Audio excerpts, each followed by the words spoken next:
Listen, it is wonderful to have you all here this morning. It's been another positive year for economic development here in Scottsdale. And we're having continued success in maintaining and growing our welcoming business environment. But first, let me recognize a few people who are here, and forgive me, I don't have a list, but I do think I've seen the folks who are here from our council. We have Vice Mayor Suzanne Clapp is here with us this morning.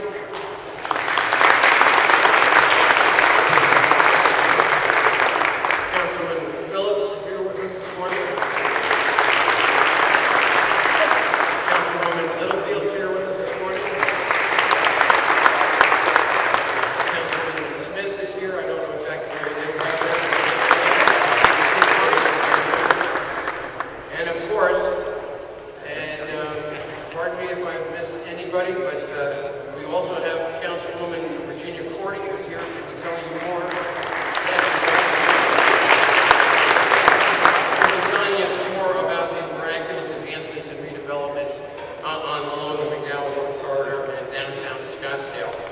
Of course, many thanks to our sponsors who have made your breakfast possible. And it seems like everybody's enjoyed that, so we want to make sure we want to thank SRP and IO for providing that.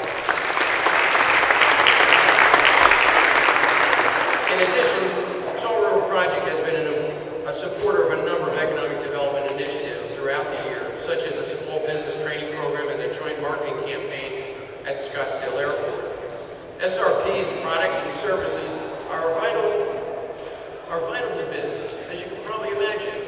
Power, water, and now dark fiber network, and with the infrastructure to provide that reliable service. IO Data, as many of you recall, offered us last year a fantastic keynote speaker with Mr. Tony Wagner. Founded in 2007, IO is a premier co-location data center providing service provider with a global footprint, 5 locations worldwide. That would be New Jersey, that's on the other side of the world, Ohio, Phoenix, Singapore, and of course Scottsdale. Over the past year, the city team has worked directly and indirectly with a number of great firms, with a concentration in the rapidly growing finance, insurance, and technology sectors. Clearlink, headquartered in Salt Lake City, selected the Galleria Corporate Center for 500 total new planned jobs with an Arizona location, advancing ability to create profitable engagements and greater customer loyalty with local talent. And business intelligence software as a service company, Synsense, signed a 6,300 square foot lease and hired 50 employees and continues to grow. And just announced this week, although our Scottsdale team, ACA and GBank, have been working on this with this firm since this past spring. Acronis, global leader in hybrid cloud data protection. Interesting additional component to some of our cyber protection companies that are here with us right now. Acronis opens a new technology center in Arizona, adding to its other U.S. offices in Massachusetts, Virginia, and California. Its leadership cited the benefits of Arizona, including its wonderful state ripe with talented people and a favorable business environment. Indeed, a talented workforce. Today you'll hear about our significant efforts in to support the need for talent expressed by existing and prospective companies, including attracting and retaining them. But I would like to take this opportunity to remind you all in the audience, whether you are a talented individual, an employer, or if you know someone pursuing career growth opportunities, of an amazing local resource we have here in Scottsdale, and that's the Scottsdale Community College.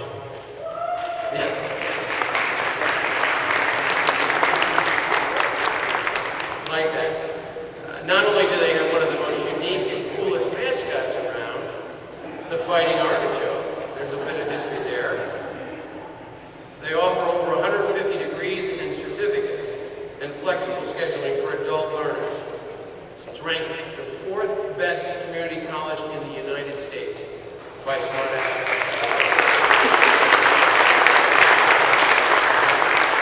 Another one of our local Scottsdale gems is, of course, the Cure Corridor, which this year will be host its 5th annual celebratory event.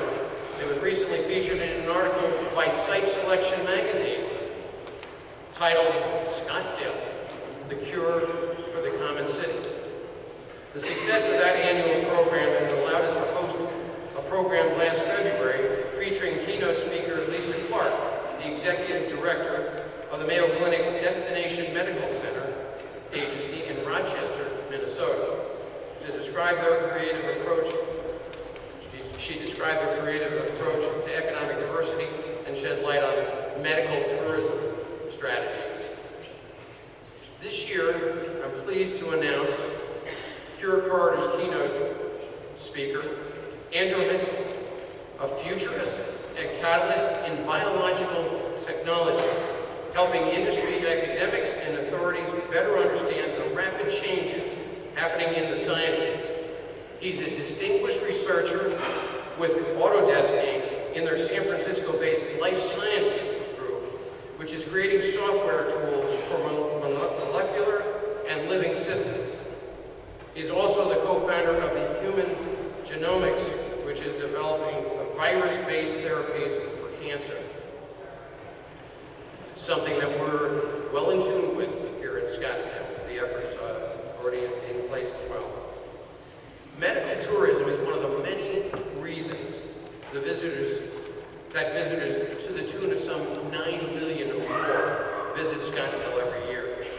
New events and programs such as Scottsdazzle, I've been told I need to do that each time, a holiday celebration in downtown Scottsdale, are growing to better engage local and out-of-state visitors. There's also an undeniably strong interconnection between tourism and our local businesses that also attract a tremendous number of visitors to the area each year. Just one example is the very company that our keynote speaker, Todd Govig, represents. His firm, Govic and Associates, was ranked #1 by the Phoenix Business Journal as the executive search firm here in the state of Arizona.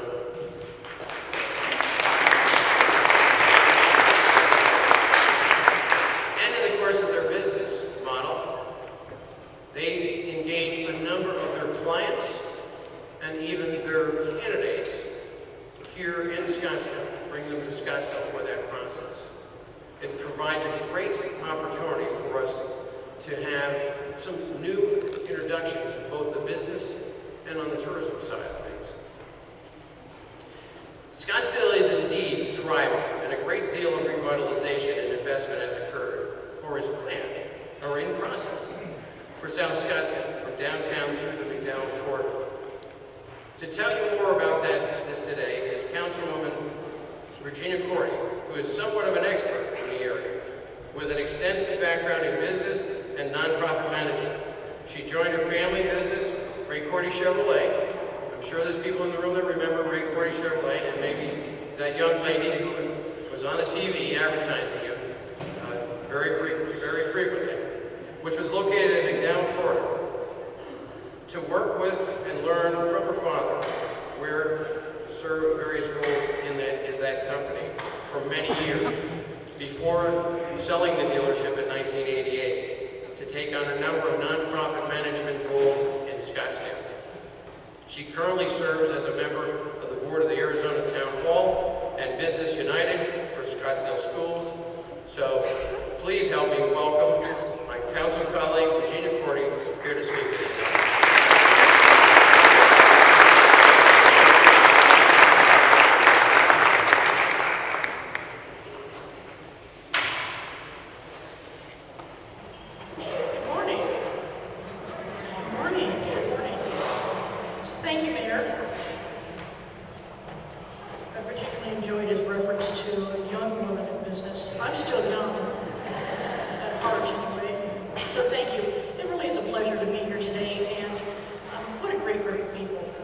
engaged and part of our community. That's what makes Scottsdale special.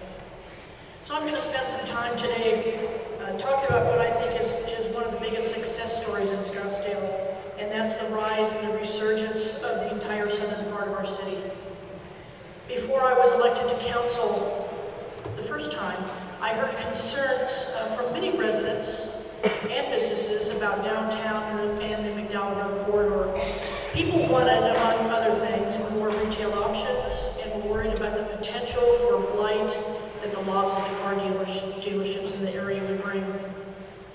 My council colleagues and I spent a considerable amount of time and energy directing policy and decision-making in an effort to help, and now it's time to highlight that very positive results of those efforts, and even the efforts of city councils that came before us. And bottom line, sometimes the best policy is just get out of the way and allow the businesses to make it happen, and that's what happened. So first, a little bit of history. Since its creation back in the 1960s, the McDowell Road corridor has been a catalyst for Scottsdale in both retail and commercial uses.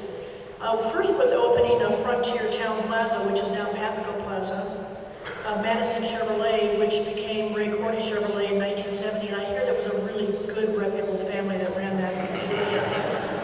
And of course, Pontiac Buick was there in the early days too. There was a huge flood in the 70s that set that McDowell Road corridor back a little bit, a lot of damage. But also, it was the opening of Fiesta Mall. In the 80s, the area had the largest concentration of auto dealers in the state with over 32 franchises. That's when those auto dealers, including myself, created Motor Mile, and we were peddling thousands of cars and trucks off of that Motor Mile. And back then, Motor Mile was responsible for 9% of the tax revenue for the city. 9%. As time went on, the area peaked, and in the 90s, redevelopment discussions began to take place, particularly when the Loop 101 and 202 freeways opened. The opening of those freeways made a huge impact on McDowell Road, and not necessarily a good one. However, we rise again, and in the 2000s, Los Arcos was demolished, but then the whole Coyote story came on, and when that arena idea fell through, Scottsdale took action and started planning the revitalization of this area. So let's talk a little bit about McDowell Road and revitalization. It was 13 years ago when the city purchased the 42 acres that used to be the Los Arcos site. And that was the very beginning of the success story and the journey with our partners at the ASU Foundation, creating what is today SkySong, the ASU Scottsdale Innovation Center. Since then, SkySong is ahead of its build-out schedule, and with Phase 6 underway, there are 1.2 million square feet of office and research space. There's an apartment building and retail soon to be open. Occupancy rates are nearing full capacity with more than 70 companies and over 1,500 jobs on site. Every day, 1,500 employees come to SkySong. And that also includes many international companies. This corridor is attracting some of the fastest growing companies in the United States, such as Web.com, IOData, Groupon, Booker Software, and many other local startups, such as Neolite. Projections currently show that over 4,000 new multifamily and luxury multifamily units are expected to be occupied by 2019. And this area, McDowell Road corridor, was recently recognized by Phoenix Magazine as one of the hottest neighborhoods for 2020. Pretty cool.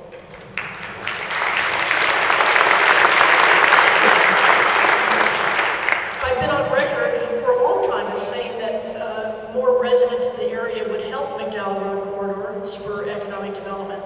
So let's take a closer look at what that means. Looking at recent residential completions in neighboring communities, one can quickly surmise that Scottsdale has consistently seen steady rise in residential construction and completions. From 2012 to 2015, residential housing completions doubled in Scottsdale as compared to our neighbors who who have either seen decreases in annual residential completions like Tempe or Gilbert, or just moderate growth. Multifamily completions, since the end of the recession in Scottsdale has seen a steady increase in multifamily construction. In our region in the valley, only Phoenix outpaces Scottsdale in multifamily residential growth. That's pretty big. Everyone wants to live in Scottsdale. Looking at downtown Scottsdale and McDowell Road corridor statistics, since the recession, the population is growing at a steady pace, with over 20,000 households expected in downtown in 2022, and more than 9,000 on the McDowell Road corridor.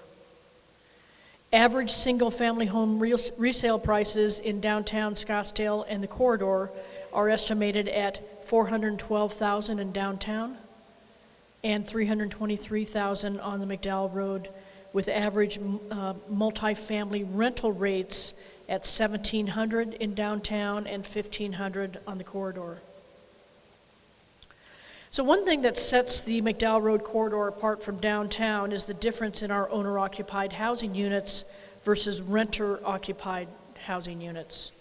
And this graphic demonstrates that over 20% more individuals or families are choosing to own homes along the McDowell Road than downtown Scottsdale. With that said, it's important to note that downtown Scottsdale does have over 2 times more housing than the McDowell Road corridor, and in downtown Scottsdale has over 23,000 housing units, and McDowell Road has 10,000 housing units. This slide continues, and the most dynamic difference between these two areas in housing is the availability of rental properties. Downtown Scottsdale, again, has over 10,000 available rental properties at any one time, and McDowell Road corridor has 2,500 rental properties. The vacancy rate on McDowell Road corridor for rental properties is 6%.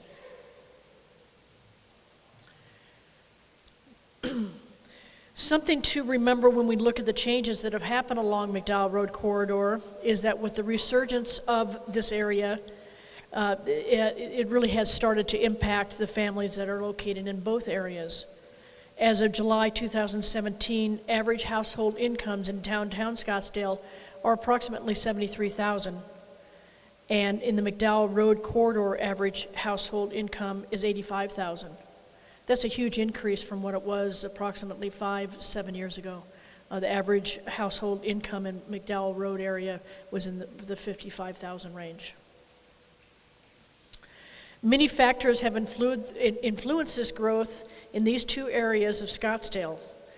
Public investment in the form of capital improvement projects total $102 million in public infrastructure projects and studies with more than $50 million planned in the near future.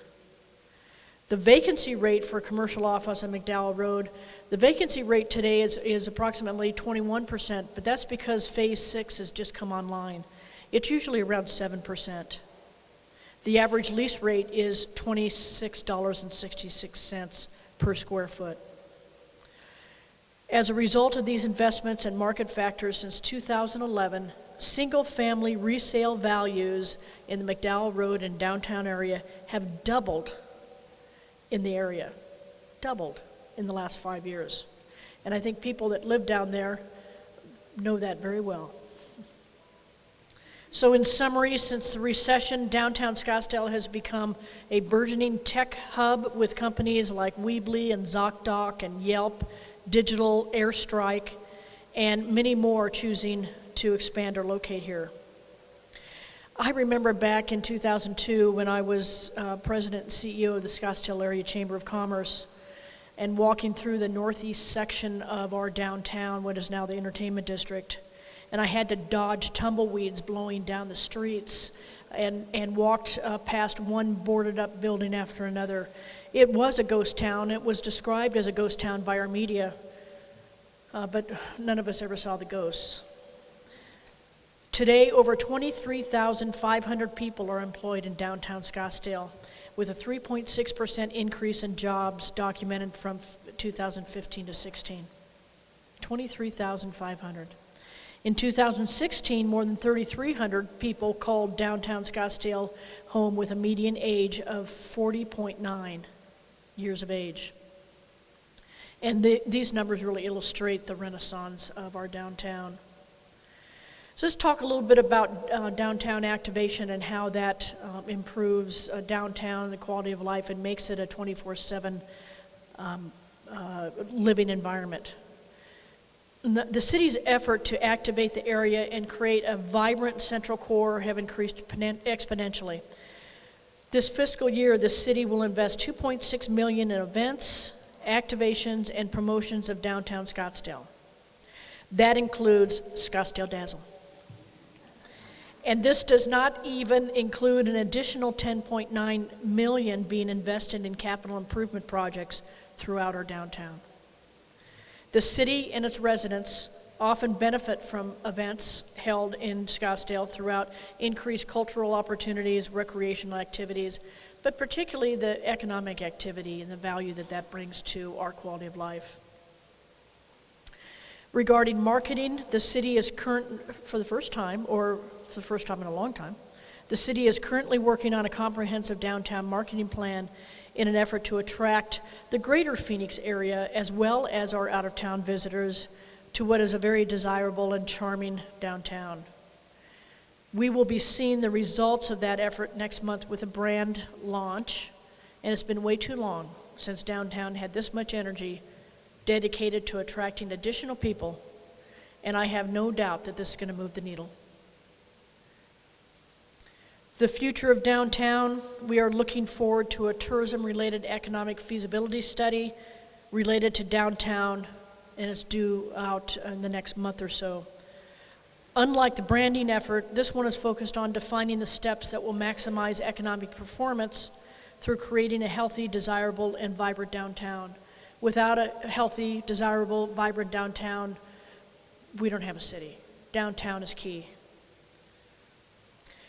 This marketing study was done through a huge public input process and a broad look at all economic factors, and I look forward to implementing those recommendations and doing everything that I can and we can to keep downtown Scottsdale on the leading edge of attracting the creative class, people who want to live, work, and play in our neighborhood.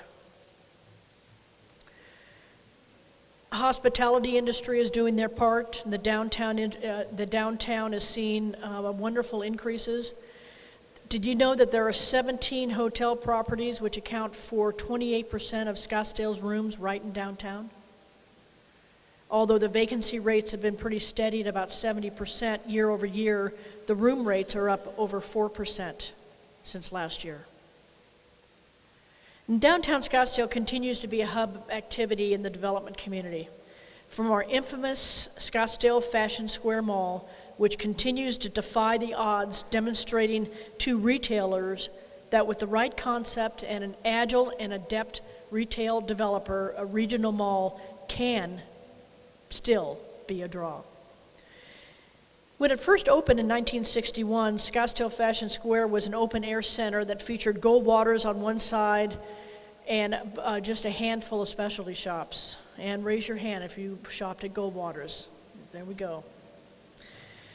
Today, with 4 anchor department stores and more than 200 shops and restaurants, Scottsdale Fashion Square is one of the premier shopping destinations in the country, with total annual sales exceeding $650 million.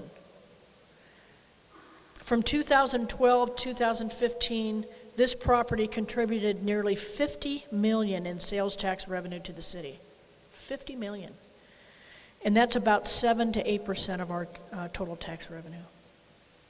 Because of its status as an anchor institution attracting shoppers to our downtown, the City Council recently approved the expansion of the mall to include a mixed-use development which will add high-end residential units, Class A office space, and a hotel hospitality center on a 7-acre parcel which is immediately north of the mall. We are seeing reinvestment and reinvention everywhere in downtown. For example, millions are being poured into new hotels and the rebranding and renovation of existing hotels. One's even going to include a hydroponic farm. Hotel Adeline, Peacock Scottsdale, the Winfield Hotel and Residence, other upscale for-sale residents, even one nightclub, Livewire, is reimagining itself into, wait for it, a bowling alley. No kidding. A bowling alley with a Mexican food restaurant and live entertainment, and it's really all exciting. It's really very exciting. And I really believe that the increase in our downtown, in the housing options in our downtown, is really causing this shift in our entertainment district. One where businesses are catering to the needs and the entertainment styles of the 24/7 community and our visitors and our residents, rather than the young and restless. So I think we as a community can change the conversation from what Scottsdale needs, what South Scottsdale needs, to what Scottsdale is. A celebration of an area which is completely unique, desirable, and very successful by any measure. But before my time ends with you today, I want to give you an update about another project that I'm very passionate about, and that's a project called the Desert Edge. As you likely know, the Desert Edge, formerly known as the Desert Discovery Center, is a 25-year vision of our community and the culmination of 23 years of creating and nurturing our McDowell Sonoran Preserve. The Desert Edge will become a signature experience for Scottsdale, and with the potential to develop inclusivity, stewardship, and education outcomes for the local communities. Be a must-do exceptional tourist experience that is grounded in authenticity, and develop a unique research mandate that will attract attention around the world. The Desert Edge is an educational and inspirational experience with a research component in partnership with ASU's Global Drylands Institute. It's not done yet, but 2 days ago, the council provided direction to staff to further analyze the Desert Edge business plan, its financials, construction costs, implement an economic impact study of this project, and the impact of using preserved tax dollars and or bed tax dollars to fund this and not raise public taxes at all.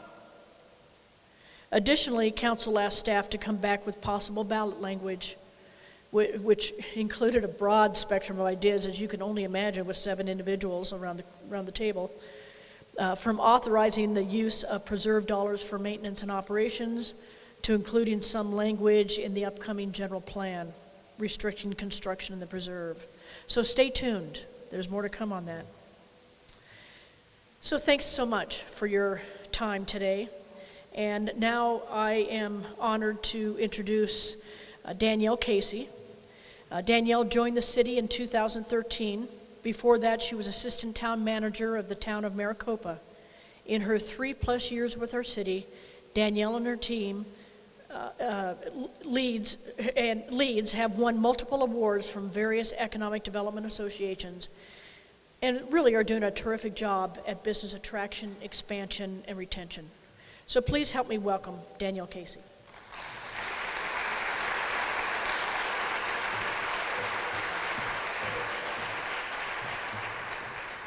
I promise I didn't write that last sentence for her on doing a tremendous job, but it's really great to hear. How's breakfast? Good? Excellent. All right, we like to feed everybody here, so that's a big deal. I'm going to be brief. As you know, it's not intimidating at all coming after elected officials and then leading into a really amazing keynote. So anyway, thank you very much, Councilmember Cordy. And indeed, our downtowns truly define our communities. In fact, the 2 areas that she described, downtown and the McDowell corridor, represent 2 of the 4 key employment corridors that our economic development strategic plan stresses we must focus on to ensure our sustained desirability. And behind me, you see the purpose for even developing a comprehensive economic development strategy, which was approved February 17, 2015 as a 5-year plan. Sustaining and elevating Scottsdale's desirability is core to the plan, which itself actually serves as one of the 6 City Council strategic priorities adopted in 2016. So today I'm going to briefly share some of our achievements for the past year and some insight on local industry trends and our plans for upcoming activity. To summarize achievements in the last fiscal year, I'm pleased to say that new jobs with strong wages came to Scottsdale. Business outreach and retention remained a top priority. We did more for small business and enhanced our marketing reach, and focus was given on initiatives important to the business community's ability to attract and retain talent.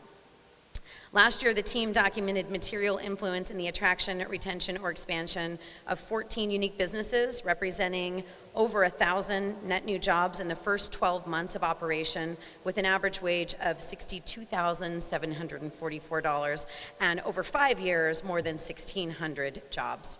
Some of those companies are up there behind me. Nearly 500,000 square feet of commercial space was absorbed by these firms, and the total 5-year direct revenue impact of projects to the city was $7.5 million.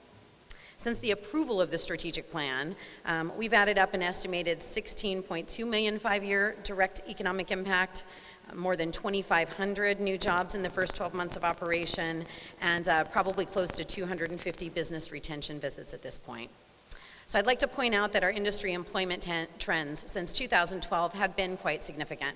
We've seen 30% growth in the Scottsdale tech workforce, 46% in insurance jobs, and 18% in bio-life science.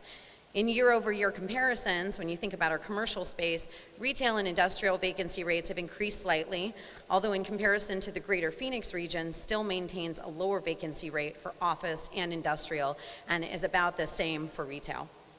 In our current year-to-date, according to the Scottsdale Area Association of Realtors, median home sale prices citywide are up 4.1%. And as a Scottsdale homeowner, that makes me happy.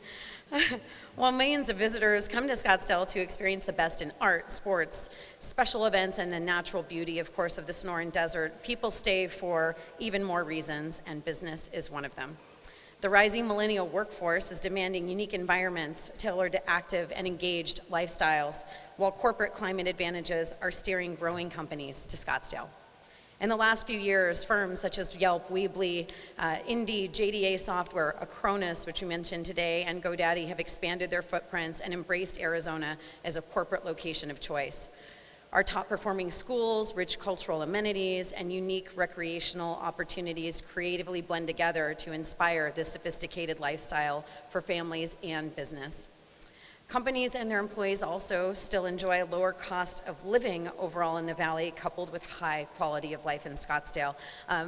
Good example, a professional earning $65,000 in Scottsdale actually enjoys the same quality of life as one making $100,000 in New York, San Francisco, or DC.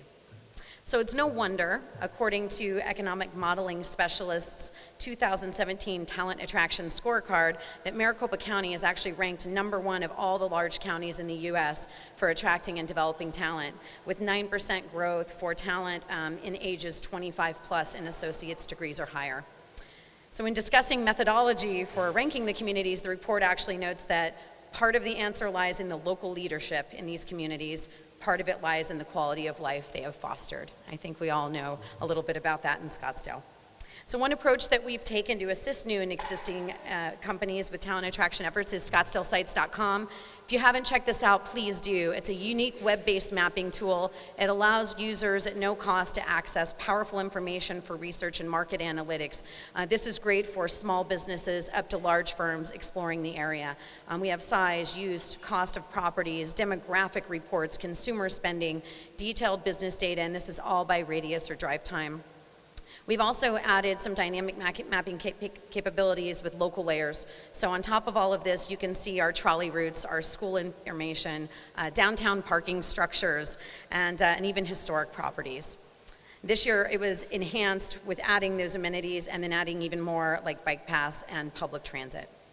So consider that CBRE research has ranked the Greater Phoenix Metro as number 17 out of the top 50 markets for tech talent, with a millennial population change from 2010 to 2015 of 7.1%. The implications are even more focused within the city of Scottsdale because our computer-related workforce, it's grown 40% since 2012. In the overall Phoenix Metro, it's grown 22% and nationally 14%. So we're definitely hitting above our weight class there. So this is why our relocation materials, talent ambassador programs, and targeted messaging that you'll find in our Work Scottsdale program are successfully complementing the drive for tech talent. Additional efforts include the department's production of talent optimization panel events. Stay tuned for those coming up this fall. And also, due to previous results, we've secured new sponsor funding, which has allowed for the continuation and growth of 2 small business training programs we'll host this year. Last year, our series saw 160 participants, 15 mentoring appointments, and 17 volunteer instructors. Thank you to the Chamber for helping us find those great people. Scottsdale was instrumental in the support and attendance of events like Rise of the Rest Bus Tour, Phoenix Startup Week, and Venture Madness, which all play a huge role in the startup community. In addition to our receipt of accredited status, which is actually a detailed, very grueling peer review process on our procedures and doing an on-site visit, we won several awards we're very proud of to bring home to Scottsdale. And 2 members of our team reached kind of the pinnacle of economic development professional status, so I want to congratulate them for that achievement. But to put our accreditation in perspective, accredited economic development organizations represent under 3% of the total economic development member organizations in the International Economic Development Council. So we're pleased to bring our department into elite status that we feel that our community expects and deserves. Thanks.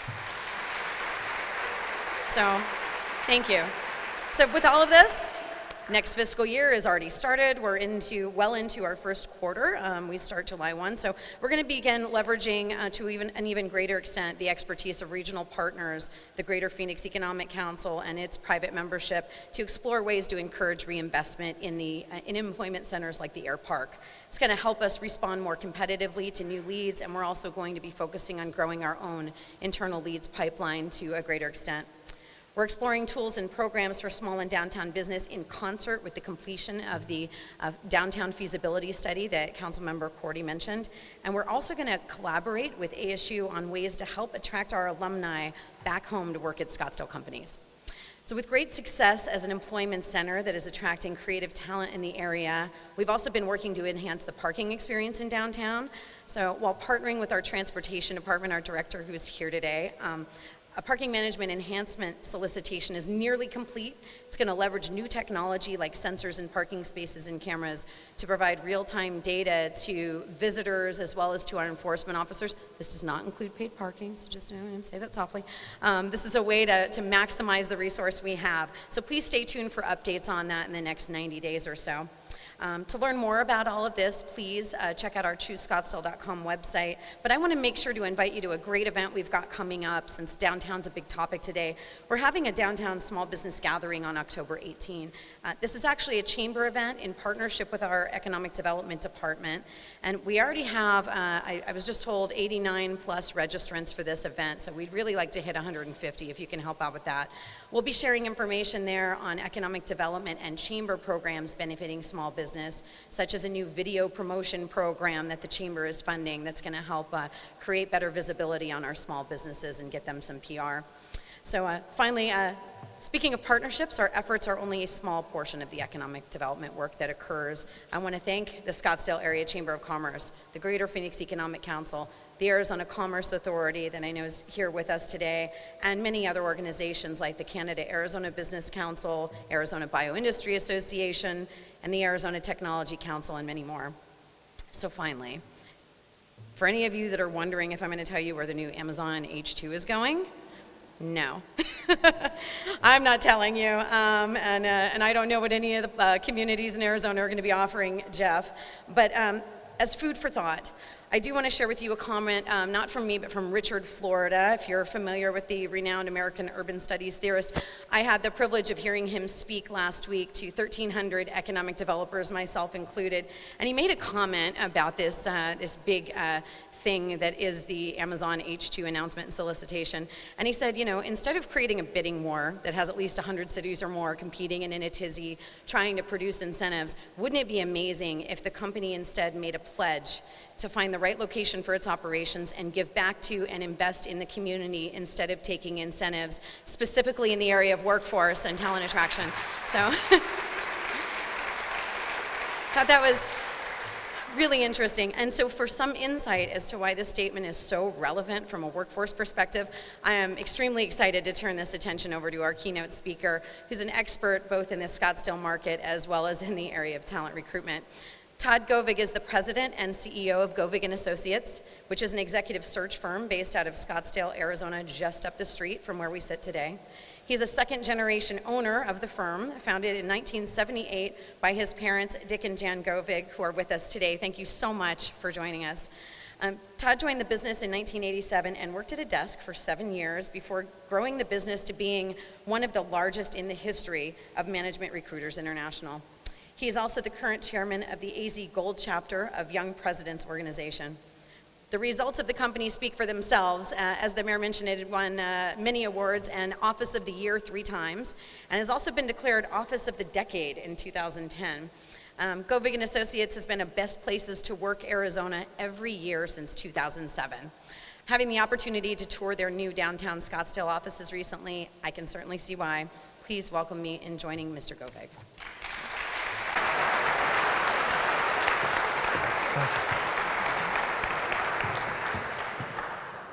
So it's the winter of 1978. I'm a freshman at Colorado College. My dad gives me a call. He says, good news, bad news. I might say, what's the bad news? He says, I quit my job.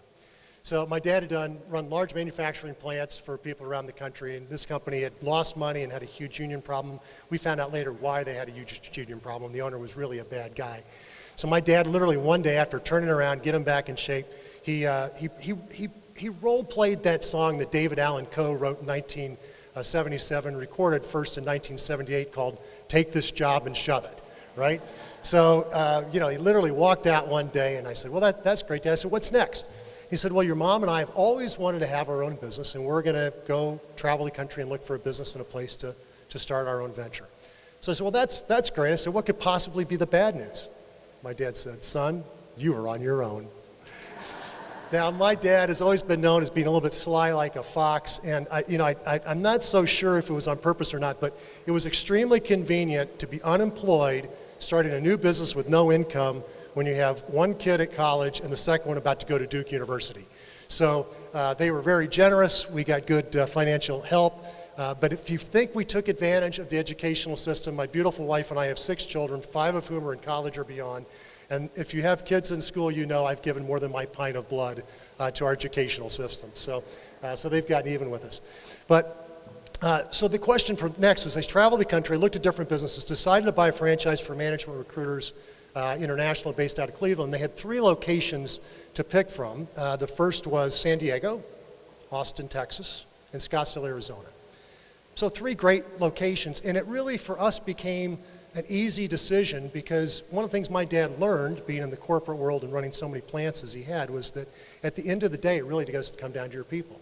And the question was, where would be the best place to build our business based upon our ability to attract the kind of talent we needed in a knowledge-based kind of a business? And for us, it wasn't San Diego, believe it or not. It wasn't Austin, Texas. We thought the best place was Scottsdale, Arizona. And that has proven to be very fortuitous for us for the last 40 years. The second question we had to have was, well, where do we locate it? Where in Scottsdale do we go?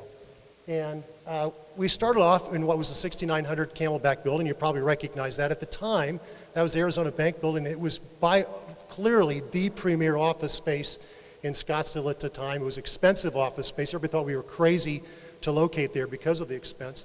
But again, my dad knew that in a knowledge-based business, which we're in, the ability to attract people is dependent upon where you're located, and being good office space would pay for that. We were in that location for 16 years. We then moved to the 4800 Camelback building, which you'll recognize, which is at Chaparral and Scottsdale Road, just a couple blocks away.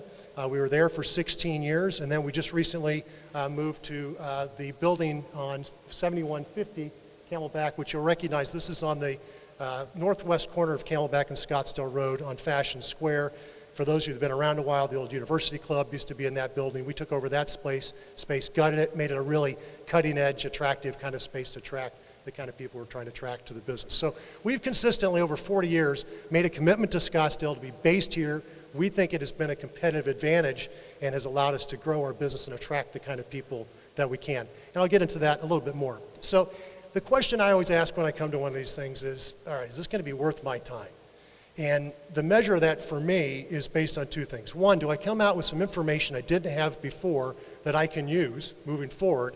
And I think they've done a great job of sharing a lot of information today, which I didn't have before. And the second is, do I change my own personal behavior with that information, be it with sharing it in my business or actually changing my behavior?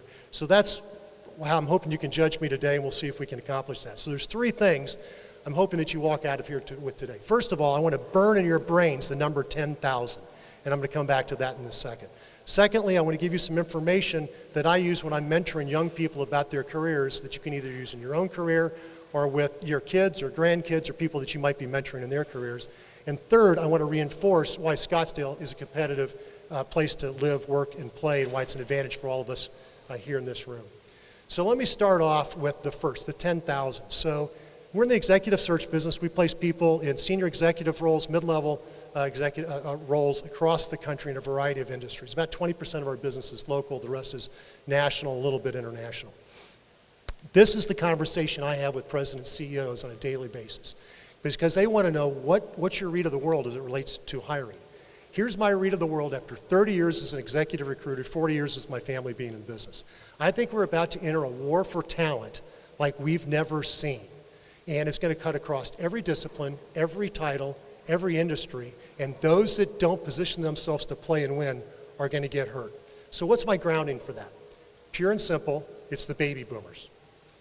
So they've been known as the pig through the python, because the baby boomer generation, without getting into all the statistics, are this huge group that's moving through our society, and every place they touch, they make a change on what's going on.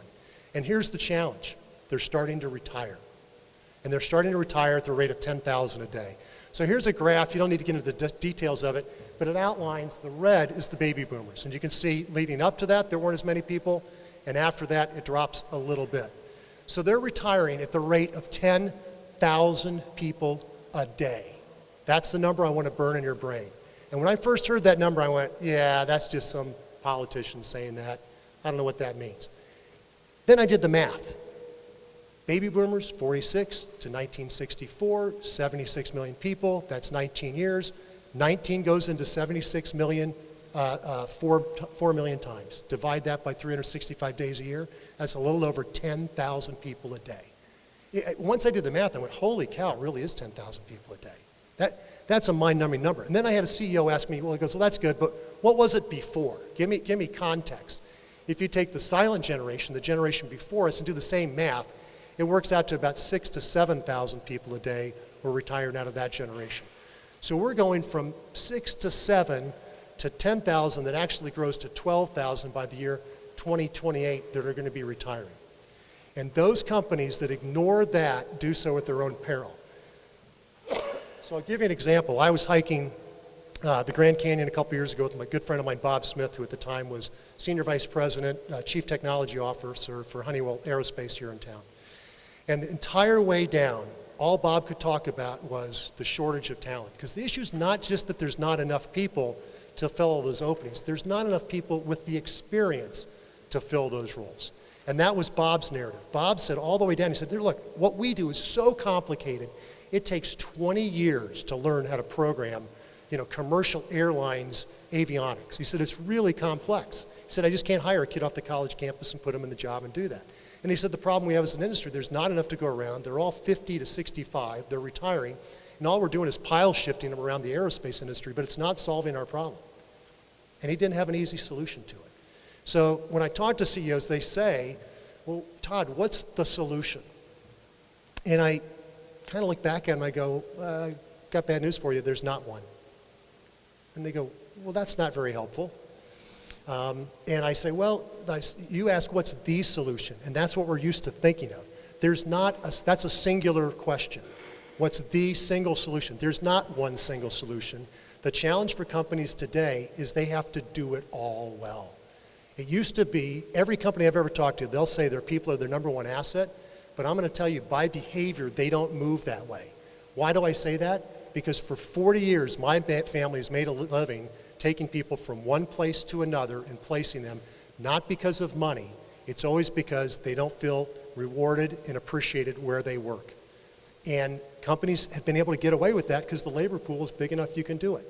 You can't do that anymore. You've got to do it all well. You've got to hire properly. You've got to have good recruiting processes. You've got to have good training. You've got to have good onboarding, good career pathing. You have to do it all. If you don't do that well, you're not going to compete in what I think is an upcoming war for talent like we've never seen. Many of you will remember back in 99, 2000, kids out of college that knew how to do C++ programming were being paid $100,000, $125,000 a year. My peers and I are looking at you like, that's just stupid. We're not going to pay these kids, but we did. We paid them because you had no choice. Imagine that across every discipline, across every title, across every industry. That's what we're walking into. And if you're not thinking about that with your company, you're not paying attention. So it's a war for talent like we've never seen. If you're going to play, you better play to win because it's going to be a big battle. The second thing I want to talk about that I want you to take home with you is the advice that I give to friends of mine's kids who are now graduating from school. And I've mentored several dozen of these kids. And here's the challenge they face. These millennials are coming out of work, and I look at these resumes every day, and their first 10 years, the first quarter of their career, the first 10 years, if you will, it's not uncommon for them to have 6, 8, 10 jobs, sometimes in 10 different industries. They don't learn anything. They're not valuable. They have nothing to offer. So the coaching I give to them, which maybe you can pass on or helps in your own career, is like, look, I don't think that's the best move on the board. I think the move on the board for these kids coming out of school or people starting a new career is to, first of all, read the book Outliers by Malcolm Gladwell. And you've probably heard about the 10,000-hour rule he has, so that 10,000 number is coming up a second time. And his thesis is it takes about 10,000 hours, roughly 5 years, to gain the common knowledge of any industry to get any good at it. Is it 5 years? Is it 3.5, 4? I don't know, but the point is you don't learn it in 6 months. So I think the move for these kids is, first of all, go somewhere, become passionate about something, learn it, spend 5 years, get good at it, and then be patient. Because if you understand the first part of my presentation, which if you get your head around the demographics and 10,000 a day are retiring, if you get good at something and you're just patient, people like me are moving towards retirement. And there's going to be opportunities if you're patient. But if you're like the kid I interviewed just last week, 7 years, 6 jobs, 6 different industries, you're not going to hire that kid. I passed on him. He just doesn't have anything to offer. So that's the second thing I'd have you take home. The third thing that I would talk about is I think Scottsdale's done a phenomenal job. You hear, I mean, I read the speech beforehand, and I was amazed at all the things Scottsdale has so successfully done. We've been here 40 years. It's amazing the change and the transition. It is a competitive advantage to live here and see what's going on. And cities like Scottsdale have figured this out. There was an article in the Wall Street Journal just last week, and it said why Amazon needs some cities more than they need Amazon. See, the challenge for companies like that is not tax breaks. They can get by without the tax breaks. I get if you're in a city where you're desperate and you need it, maybe you have to do those kinds of things. Scottsdale, I might be speaking out of turn, but I don't think we need to do that. I think Scottsdale is such a good offer. What companies like Amazon need when they come here, or the new Amazon that incubates here and grows here, is they need a place that has the ability to attract talent here. Not only has the talent already, you've got to be able to do both. And I think Scottsdale's really well positioned to do that. I mean, if you think about it, first of all, great place to live, great climate, reasonable cost of living, kind of an unusual city, long and narrow, and we got a freeway system along almost the entire length of the city. That's almost unheard of. The accessibility to Scottsdale from all over the whole metro area is fantastic. I've got people that work on my staff from literally every part of the Phoenix metropolitan area. It's a huge competitive advantage. Needless to say, unfortunate for some parts of the country, we're pretty immune from most natural disasters. You know, we don't have tornadoes, we don't have hurricanes, we don't have mudslides. You know, we don't have some of those horrible things that have happened to other cities. It is a competitive advantage for us. It's one of the reasons to be here. So I congratulate the City Council, the Mayor, the Economic Development team. I think they've done a fantastic job, and we appreciate it. You guys keep up the good work.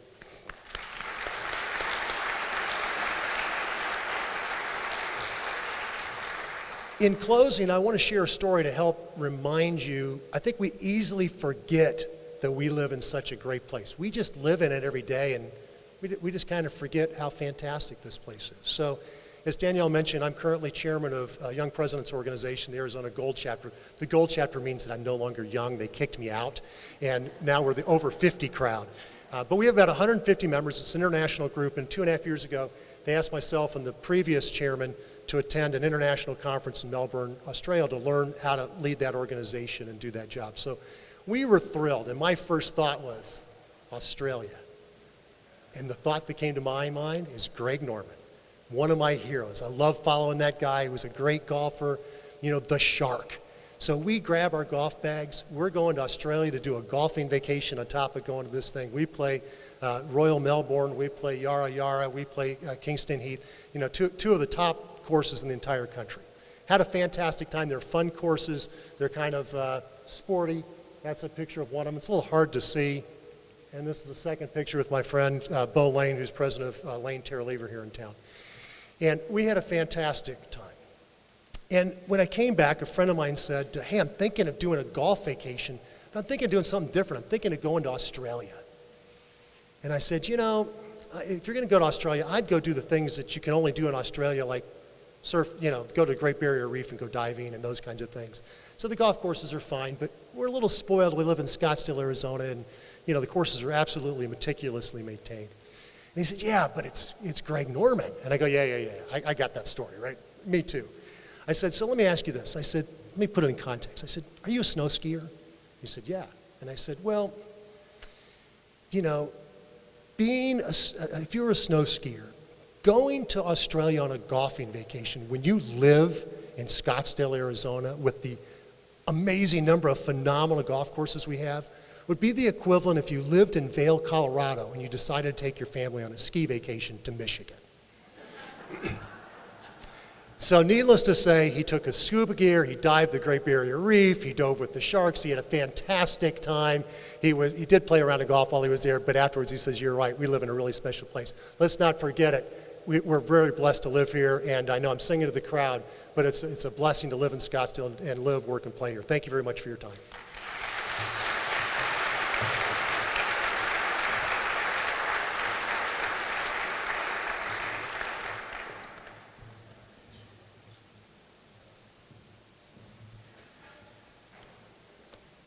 Thanks very much, Todd. That was very nice, and I really want to make sure I thank everybody for attending, but I also would ask we give him another round of applause because I think that was really a great representation of a great company, so thank you, Todd.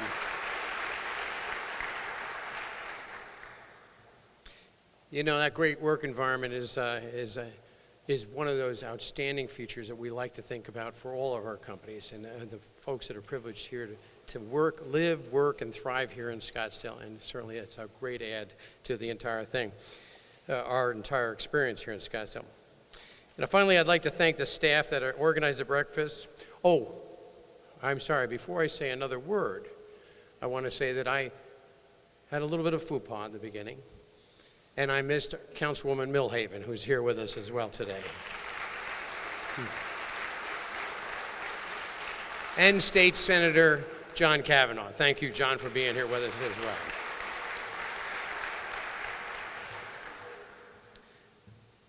So I do want to thank the staff that organized the breakfast, our volunteers from Vanguard, thank you very much, as they have done in the past as well, and our partners here at the Scottsdale Center for the Performing Arts, who always do their very, very best to make sure that everything works just perfectly for us here, and we thank them very much as well.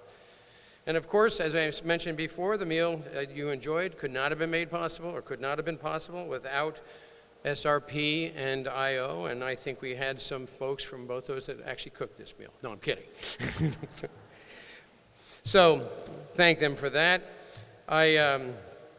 It does conclude our formal program, but I'd like to invite you to stick around a bit if you have any questions of some of the speakers or the staff that were present. In addition, I'd like to remind you to save the date for upcoming programs and events. For more details and registration, please visit choosescottsdale.com/news. And if you want to see this program again, or you want to send it to someone who should have seen this program, please stay tuned for a follow-up note from our Economic Development Department that will include a link to the video on the event. Again, on behalf of myself and the rest of the City Council, thank you very much for coming this morning, and I hope to see you in the future at our upcoming events. Thank you very much. Have a good day.